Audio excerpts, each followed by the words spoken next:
Hello, manga bookshelf readers, and welcome to the second ever installment of My Week in Manga, in which I'll discuss the manga that I've read this week and the manga that I intend to read before the week is out. So let's get started.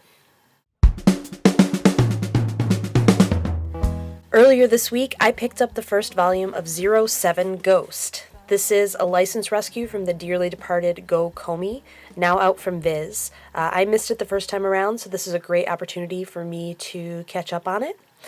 Michelle and I will be talking about this in our next installment of Off the Shelf, so look for that this weekend. Then yesterday, I took a chance and picked up the first volume of Blood Lad.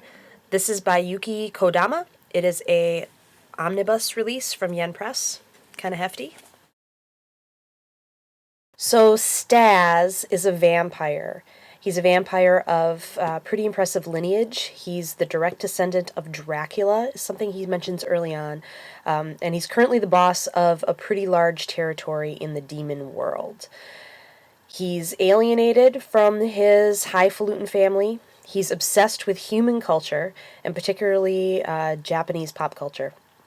And when a human Japanese girl named Fuyumi accidentally winds up in the demon world, Stas is pretty psyched. He's excited to get to know her, to find out what kind of manga she likes, to find out what kind of movies and games she likes. But before he can really get around to doing any of this, she's killed, and she ends up turning into a ghost. So now she's a demon, and she belongs in the demon world. She's not happy about this. Stas isn't particularly happy about this, so he vows to find a way to bring her back to life. Though it's unclear, at least at this point, whether he's really doing it because he cares about her or because he wants her to be human and he can drink her blood. So this leads to a journey to both the human world and then back into some different territories in the demon world, where Stas gets himself into some pretty big trouble. So the cover of Blood Lad kind of looks like a zombie manga. You got his scary eyes and dead-looking face.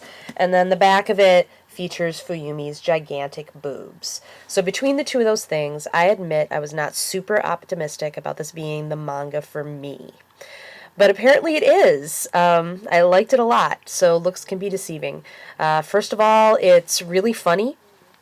It had me laughing out loud within the first few pages, and it continued to make me laugh as it went on. There were particularly some kind of fourth wall breaking jokes that I liked a lot. For instance, a scene in which Fuyumi complains about the skimpiness of her outfit made me laugh, as did a lot of other things. So it's surprisingly funny and self-aware. And it has a lot of real tension, too. You know, Stas is an interesting character. He's obviously got a lot more going on than is immediately apparent. Fuyumi, who could easily just be a cipher, definitely has some issues around why she wants to come back to life, if she wants to come back to life, what's worth living for.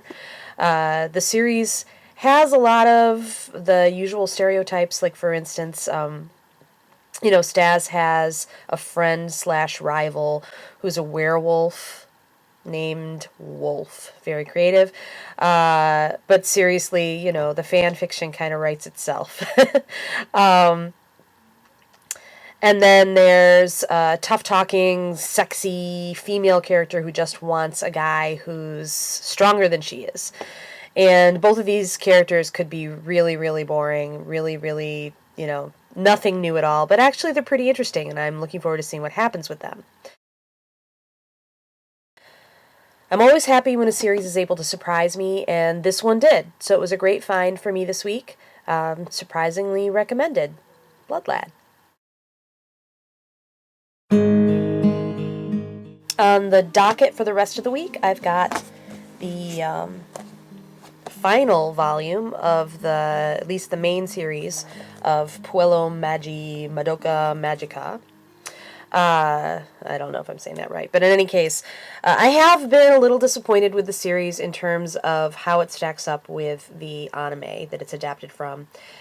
It moves too fast to really have the same emotional impact as the anime, and that's been a little disappointing, but this should be the most exciting volume of all of them, so I'm looking forward to reading it.